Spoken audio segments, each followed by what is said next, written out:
is the decline of racial solidarity, and it's looking at whiteness and the immigrant experience in antebellum Louisville, how the willingness of German and Irish immigrants to take jobs that had previously been dedicated to slaves in the antebellum South affected the perception of whether or not they were suitable to participate in white society and to have voting rights.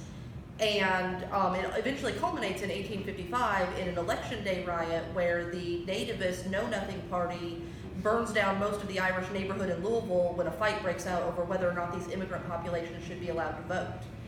And so that's the exploration of my dissertation, is how the willingness of immigrant laborers to take jobs that white native-born laborers wouldn't affects the perception of whether or not they're actually considered white and whether or not they're actually fit for participating in democracy as they immigrate into Louisville and other cities in the South. Titleese. I'm sorry? Titleese. She's just telling us what it's about. The title, the working title, and it's a long title, but the working title is The Decline of Racial Solidarity. So this idea that white people throughout the South, no matter what their social class was, had always been unified based on the fact that they weren't slaves, that they were white. And when these immigrant groups come in and they behave more like slaves than native-born whites, that racial solidarity begins to fall apart. And so that's the working title right now. My committee is still, they think it's a little long because it's got a big long subtitle about whiteness, immigrant labor, and nativism in Louisville tacked on behind it. So, but for right now, that's the working title. Pending faculty approval before it goes to the graduate college. I'm, just a quick bit about me, I'm Michelle McCargish. I have a master's in history from Oklahoma State University. I am finishing up my doctoral dissertation at Oklahoma State University, specializing in the antebellum South. I also have fields in early modern Europe and public history, focusing on historic preservation. I have lived in Stillwater since 2005. I've recently moved back to the Panhandle. My family lives in the Panhandle. I got my undergraduate degree from Oklahoma Panhandle State in social studies. And so while I'm finishing up the last of my dissertation, I am living in the Panhandle. I've been doing some substitute teaching. I also teach the American History Survey for both Oklahoma State University and Western New Mexico University in an online capacity, and have been doing that for the last 5 years. This is the start of my 5th year, I think, if I'm doing the math correctly on that.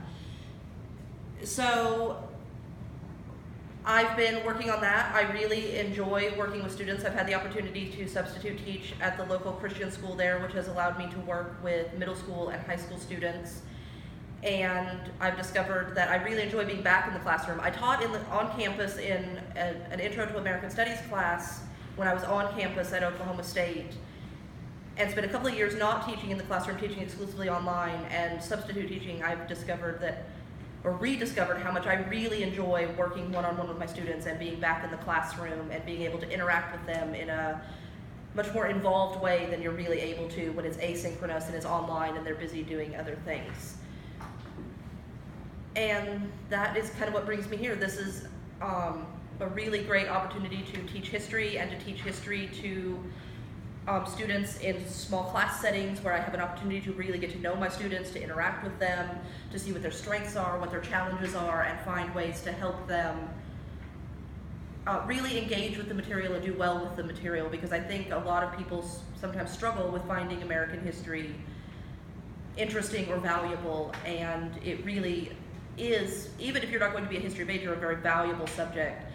And so one of the things I really strive to do, and I'm going to do a little bit with this lecture, it's a slightly non-traditional kind of teaching topic, is trying to tie it into visual culture and popular culture and media, and help students find things that they can connect to and that they can find relevant, so that it's not just a lot of memorizing names and dates of people that lived several hundred years before they were born and they don't really feel like they have any connection to. Are there any questions, any other questions for me before I get started? Then we will start. Actually, I have a couple of questions for the group. I'll tell you where we're going to pick up. We're going to pick up at the end of the American Revolution. The Constitution has been ratified. We've created this new nation. So we're roughly 1787. What do we know about the former British colonies? Do we know anything about them? What are some things we know about the former British colonies? I'm sorry? There were 13 of them. There were 13 of them. That's very good, and that's actually going to be very important. Well, wait, did Vermont join, like, real soon after? Because they didn't know whether they wanted to be, or try to be with Quebec. Mm-hmm. There are 13 colonies/states by the time we ratify the Constitution, so Vermont has finally gotten off the fence. But there were large groups who weren't entirely sure they wanted to go along with this whole independence thing. They weren't sure it was going to work. They weren't really sure that the American colonies or states were going to be very successful.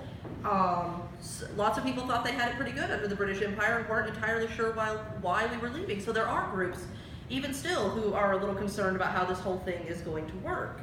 And that's where we're going to kind of pick up, is with this notion of a more perfect union, bringing these states who were under the Confederation government, kind of loosely allied with one another to fight the British, and have now joined together under a stronger federal government as put in place by the Constitution. How do we get these people to accept that they have a common goal and a common identity? How do we get them to accept this idea of being American rather than being British? And one of the ways they do that, because it's not a terribly literate culture. There is a large portion of the American population who doesn't read, they don't write. So visual culture is going to become very important for relaying these ideas of what it means to be American and the principles of this new government that they want everybody to accept to the people. And because you don't want to hand people, a 50-page essay and tell them, read this to understand why you're supposed to support our new government.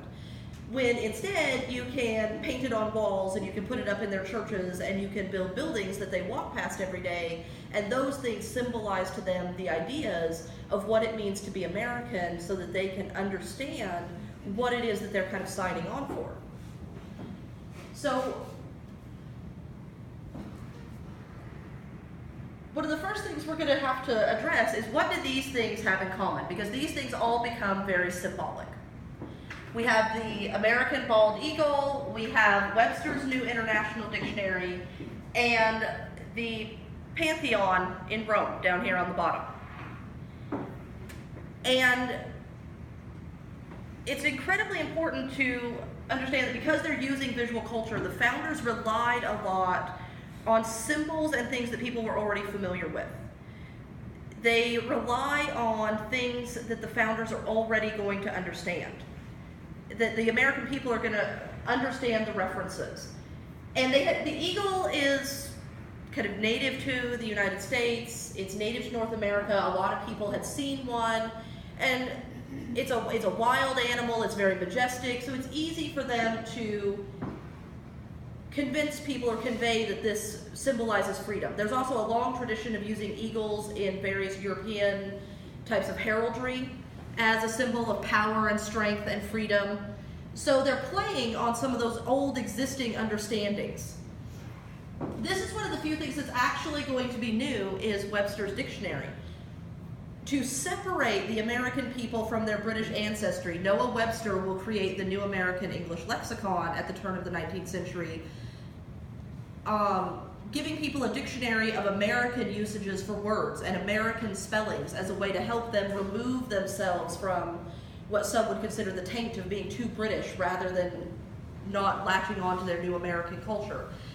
As far as spelling, he does a lot of dropping U's out of things. Color and favor will have one less vowel in them now, because that's a way to Americanize them without creating a whole new language that people won't understand. But they're also going to rely a lot on Greek and Roman architecture.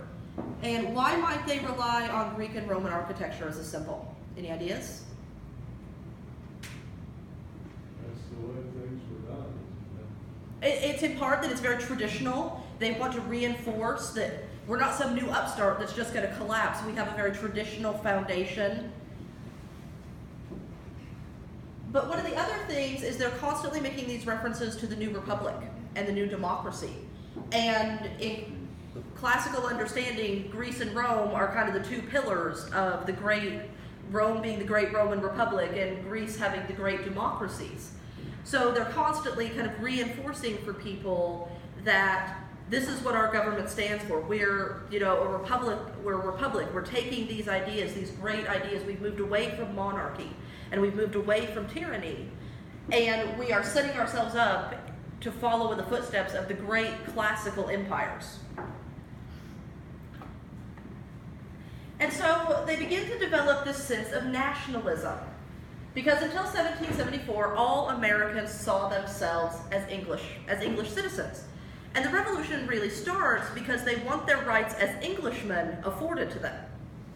It turns out that when Parliament and the King are not particularly complimentary toward that or cooperative, then they decide they're going to found their own nation to have their rights secured to them. So once they're no longer a part of the British Empire, they have to decide what brings them together as a nation. And the sense of nationalism is going to become cultural nationalism, which is a new type of nationalism during this period, because they don't share a language. The French are unified by mostly being Catholic, although increasingly Protestant by this period, but they've always lived in France and the nations that become France. They've always, or at least by this point, they've solidified down to the French language. They have shared cultural practices.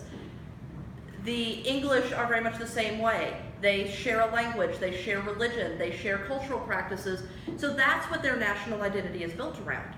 The Americans, because they're a nation of immigrants, are so diverse. You have the French, and you have French Protestants and French Catholics. You have Irish, you have Scottish, you have Germans of various Catholic and Protestant persuasions. So they don't have those traditional things to unify people around. And so what they do instead is that they unify around a common identity and a belief in these higher principles of government. That what makes us American is our shared belief in equality and liberty and Republican government. Those are the things that are going to unify us. When people look at us and think of Americans, they're going to equate the American people with these notions of republicanism and representative government. And so it's a way to bring people together and give them something to point to that makes them feel like they have a shared heritage when they don't have any of these other traditional common things to bring them together. And this identity begins to emerge a little bit during the Revolutionary War, and it will really be solidified as they're putting the new nation together.